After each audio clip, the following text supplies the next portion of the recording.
This isn't about becoming invisible or whispering your way through life. This is about understanding that real authority doesn't announce itself with noise. It announces itself with presence that makes people lean in. Over the next 20 minutes, we're dismantling everything you think you know about being heard. Because the moment you need to shout to be respected is the moment you've already lost the respect you were fighting for. If you still need to shout to be respected, this video is for you.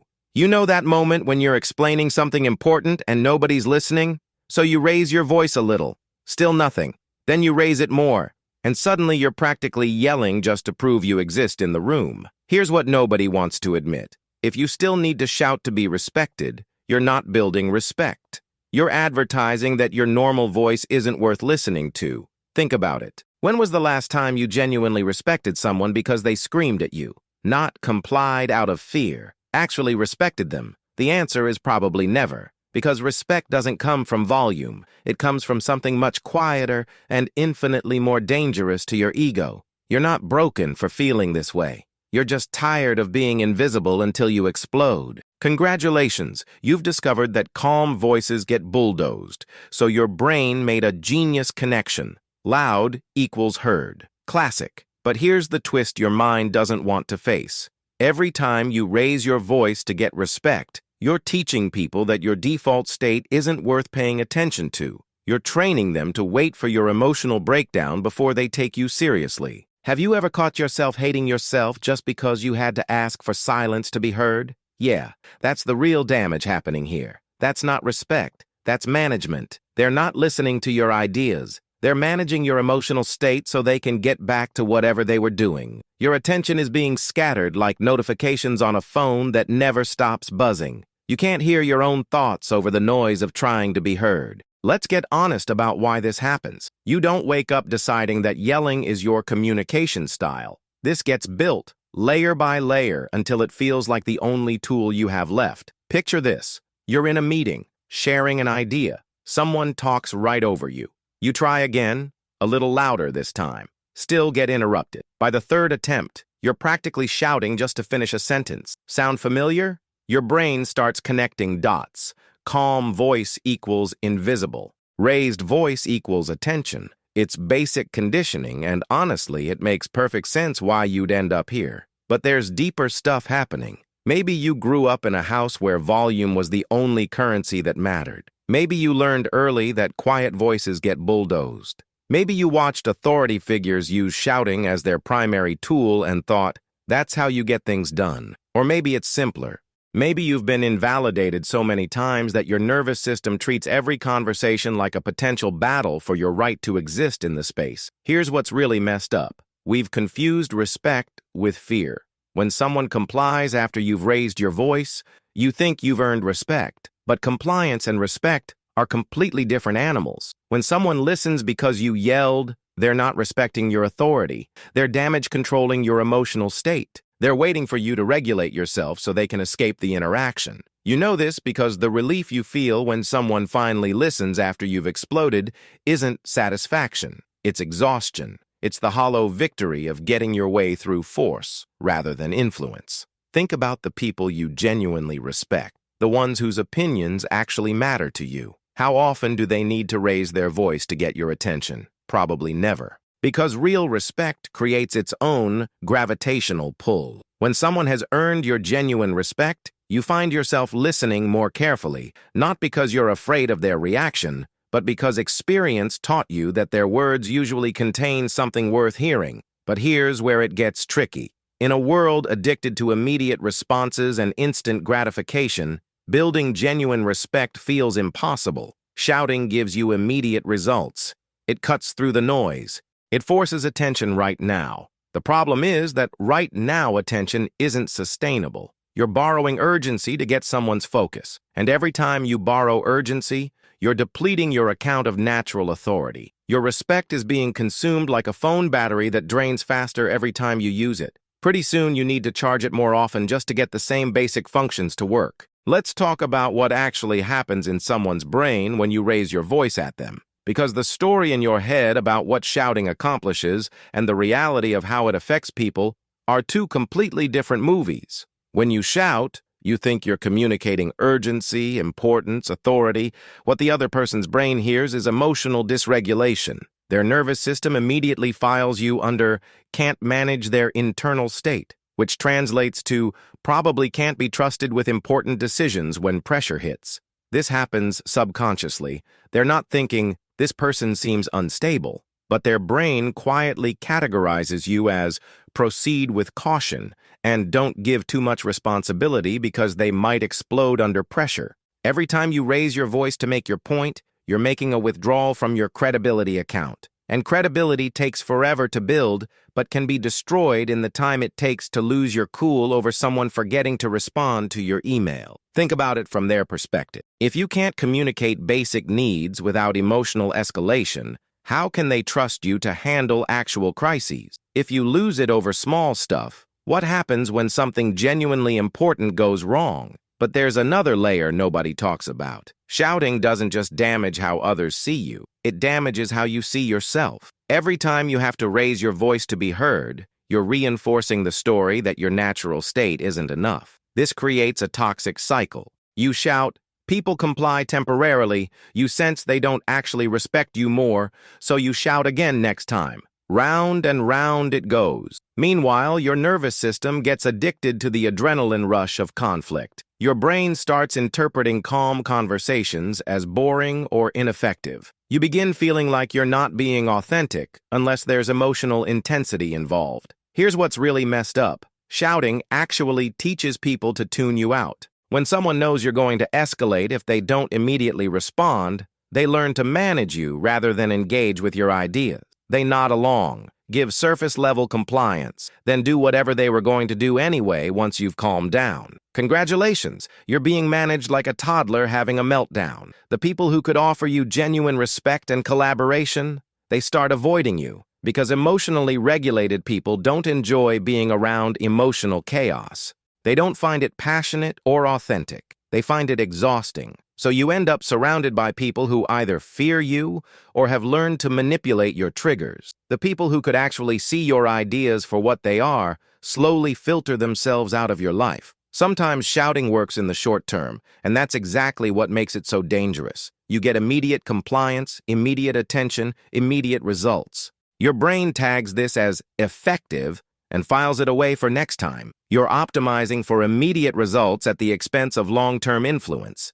You're choosing short-term compliance over sustainable respect. And every time you make that choice, you're teaching yourself that you don't have what it takes to command attention through presence alone. Now let's talk about what actually works. The alternative to shouting isn't becoming invisible or letting people treat you like a doormat. The alternative is developing the kind of quiet authority that makes people stop scrolling through their mental to-do list and actually pay attention. First, there's the power of the firm, calm tone. There's a specific vocal quality that communicates, "I'm not emotional about this, but I am absolutely serious about this," that cuts through noise better than any amount of volume ever could. Think about a pilot's voice during turbulence.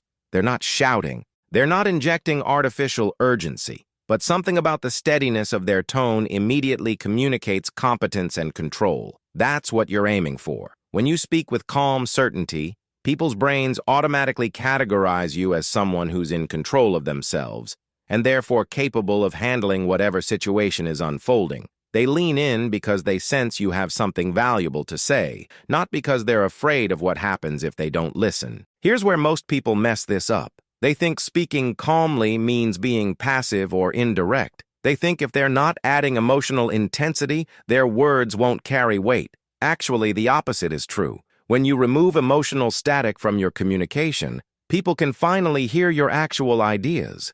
When you're not forcing them to manage your emotional state, they can focus on responding to your content. Then there's the strategic use of silence.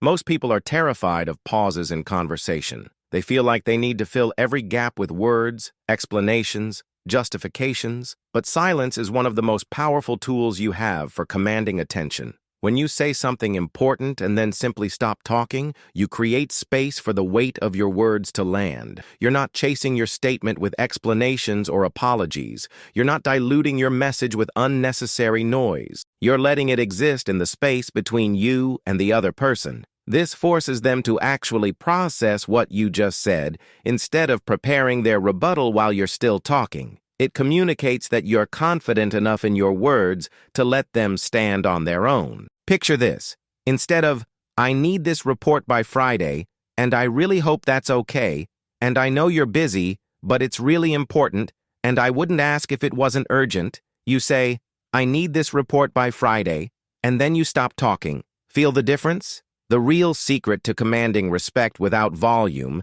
is alignment between what you say and what you do. People don't respect your words. They respect the consistency between your words and your actions over time. If you say you're going to do something, you do it. If you set a boundary, you maintain it. If you make a commitment, you follow through. This creates a track record that speaks louder than any verbal emphasis ever could. When people know you only say things you mean and only mean things you'll act on, they start paying attention to everything you say with a different level of seriousness. Your words become valuable because they're backed by a history of reliability. Here's something that might surprise you. Active listening is actually a form of authority. When you can listen to someone else's perspective without immediately jumping to defend your position, when you can ask questions that help them clarify their thinking, when you can reflect back what they're saying in a way that shows you actually understand it, you're demonstrating emotional regulation and intellectual confidence that naturally commands respect. Most people can't do this. They're so busy preparing their rebuttal or defending their ego that they can't actually hear what the other person is saying. When you can stay present and curious instead of reactive and defensive, you automatically stand out as someone operating from a different level of maturity. But here's what ties all these strategies together. They all require you to be regulated internally before you try to influence anything externally. You can't fake the calm confidence that commands genuine respect. You have to actually develop the internal resources that allow you to stay centered when chaos erupts around you. This means understanding your own triggers, recognizing when your nervous system is getting activated, and having tools for bringing yourself back to baseline before you engage with other people. Your inner state is like Wi-Fi signal strength. When it's strong and stable, everything else works smoothly. When it's weak or unstable, nothing functions properly no matter how hard you try to force it. Speaking of developing these internal resources, if you're finding value in this approach to building real authority, hit that subscribe button. Because we're going deeper into the psychology of influence and respect in ways that most personal development content won't touch. This isn't about quick fixes or surface-level tips. This is about rewiring how you show up in the world from the inside out. All right, so you understand the theory. You're convinced there's a better way, but how do you actually make this shift when your default patterns feel like they're carved into your nervous system with a laser? Let's start with self-awareness, because you can't change what you don't notice. Most people don't realize they're about to escalate until they're already yelling. By the time you're aware you're raising your voice, your nervous system has already decided this is a threat situation requiring an intense response. The first practice is learning to catch yourself earlier in the cycle. Start paying attention to the physical sensations that happen right before you feel the urge to raise your voice. Maybe it's tension building in your shoulders. Maybe it's your chest getting tight. Maybe it's that specific quality of frustration that starts brewing in your stomach like coffee that's been sitting too long. These are your early warning signals, your opportunity to make a different choice before your brain fully commits to the escalation pattern. Here's what to try. When you notice these signals, take one deep breath and lower your voice slightly instead of raising it. Not dramatically, just a little quieter than feels natural in that moment. This sends a signal to your nervous system that there's no actual emergency happening, which helps you stay in the part of your brain that can think clearly and strategically, instead of the part that just wants to survive the interaction. But self-awareness is just the beginning. The real work is learning to set and maintain boundaries with clarity and consistency. Because most of the time when people feel like they need to shout, it's because their boundaries have been slowly eroded until they feel like they have no other option. Here's how this usually works. Someone crosses a small boundary. You let it slide because it doesn't seem worth making a big deal about. They cross it again and again. Each time it feels too minor to address directly. Until one day they cross it again and you explode because you've been accumulating resentment every time you didn't speak up. By the time you explode, you're not just addressing the current boundary violation. You're addressing all the previous ones you never dealt with. No wonder it comes out with so much emotional intensity. Your coworker interrupts you in meetings. By the fifth time, you're either exploding at them or silently plotting their demise, while your respect for them dies a slow death. The alternative is addressing boundary violations when they're still small and manageable. When someone interrupts you, you say, "I wasn't finished," in a calm, matter-of-fact tone, and continue. When someone takes credit for your idea, you immediately but politely correct the record. When someone tries to dump their urgent task on you without notice, you explain that you can't accommodate last-minute requests, but would be happy to discuss it for next time. This feels awkward at first because most of us have been trained to be polite at the expense of being clear. But when you consistently address small boundary violations with calm directness, people learn where your lines are without you ever having to draw them in permanent marker. They start self-correcting before you have to say anything. They begin naturally respecting your time, space, and contributions because they understand you'll address it if they don't. Now let's talk about communication style, because the words you choose and how you structure your sentences actually affect how much authority people perceive in what you're saying. Instead of, "Could you maybe try to get this done by tomorrow if it's not too much trouble?" Try, "I need this completed by tomorrow."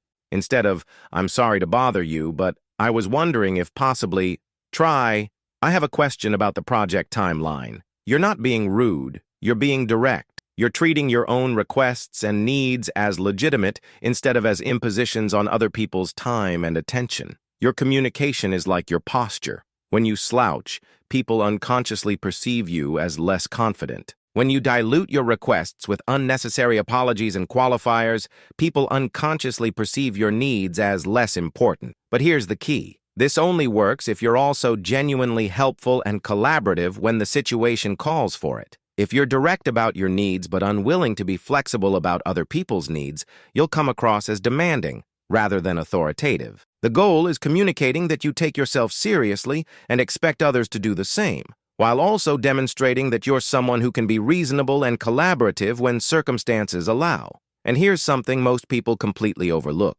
You build respect by being someone others can depend on, not just someone who demands dependability from others. When you say you'll do something, do it. When you commit to being somewhere, show up.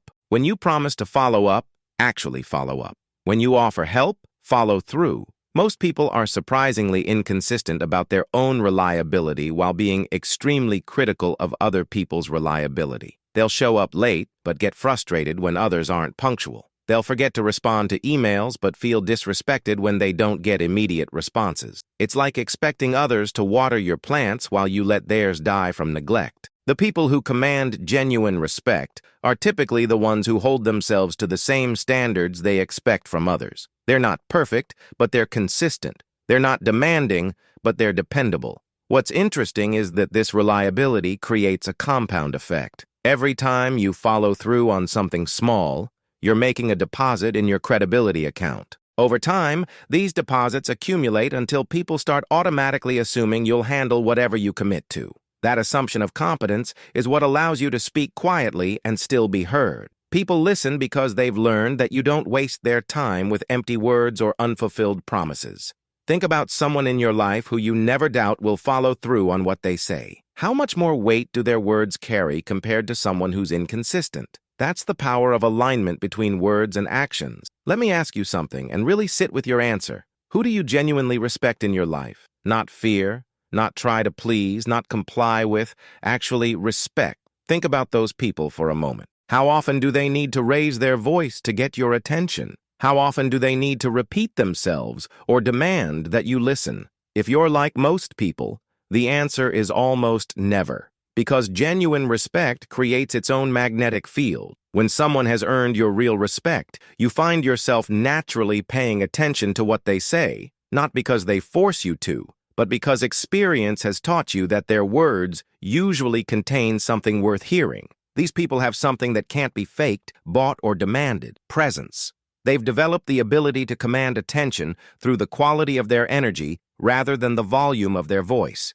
But here's what I want you to understand. This isn't a personality trait you're either born with or without. This isn't about being naturally charismatic or having some special leadership gene. This is a skill set that can be developed by anyone willing to do the internal work required to show up differently in the world. The path from shouting for respect to commanding respect quietly is really a journey from external validation to internal security. When you need to raise your voice to feel heard, you're essentially asking the outside world to confirm that you matter. When you can speak quietly and still hold people's attention, you're operating from a place of inner certainty about your own worth. This doesn't happen overnight. It happens through thousands of small choices to respond instead of react, to stay grounded instead of getting pulled into other people's chaos, to maintain your standards without making other people responsible for meeting them. It happens when you stop trying to control how other people see you and start focusing on becoming someone you can respect yourself. Because here's the secret nobody talks about. You can't command genuine respect from others until you've learned to genuinely respect yourself. Self-respect isn't about thinking you're better than everyone else.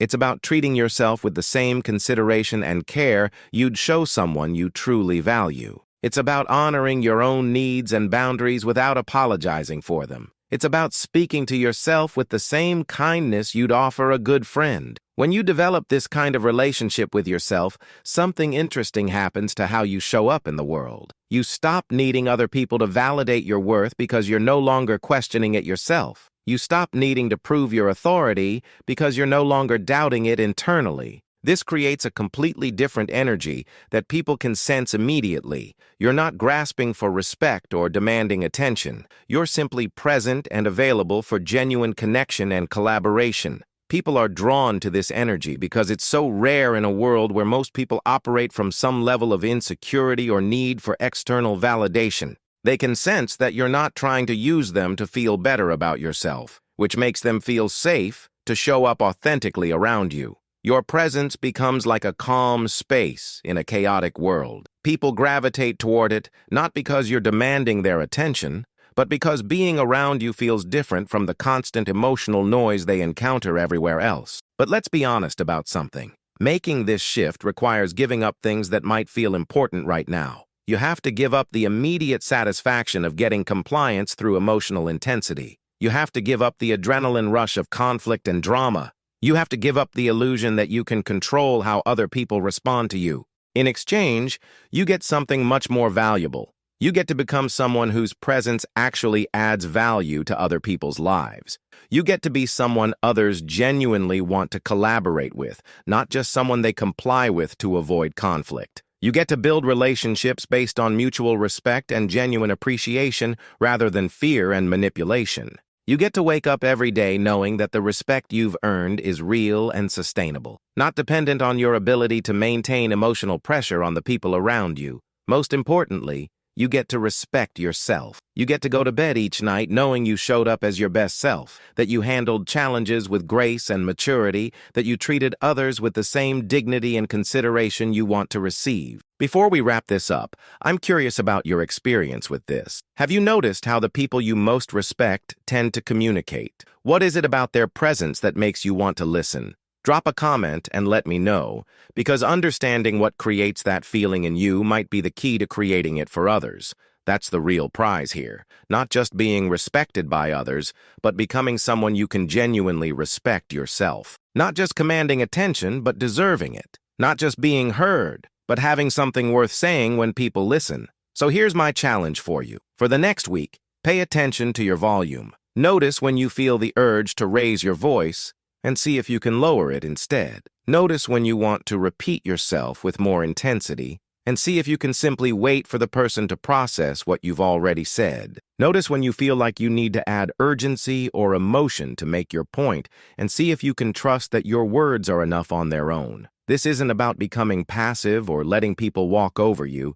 This is about discovering the quiet power that's been available to you all along. The power that doesn't depend on anyone else's reaction or approval. The people who have shaped the world, who have created lasting change, who have earned genuine respect across generations. They understood something our culture has forgotten. Real authority whispers. It doesn't need to shout because it knows its own worth. Here's what we've covered. If you still need to shout to be respected, you're not building respect. You're advertising that your normal voice isn't worth listening to. The moment you understand this, everything changes. Because the problem was never that people don't listen. The problem was that you were trying to force them to hear something you hadn't learned to say with quiet confidence. Your attention stops being scattered like notifications that never stop buzzing. Your authority stops being consumed like a phone battery that drains faster every time you use it. Your presence becomes like that calm space in a chaotic world that people naturally gravitate toward. You realize that real respect doesn't come from volume. It comes from the alignment between who you are and how you show up. It comes from the consistency between what you say and what you do. It comes from treating yourself with enough respect that others have no choice but to follow your lead. The question isn't whether you can learn to command respect without shouting. The question is whether you're ready to do the internal work required to become someone whose quiet words carry more weight than most people's shouts ever could. Because if you still need to shout to be respected, maybe it's time to ask yourself, what would happen if you finally learned to respect the sound of your own voice? Think about it. When you truly respect something, you don't need to force others to see its value. You simply present it with the quiet confidence that comes from knowing what you have is worth their attention. That's the voice of real authority, not the one that demands to be heard, but the one that deserves to be listened to. Are you ready to find yours?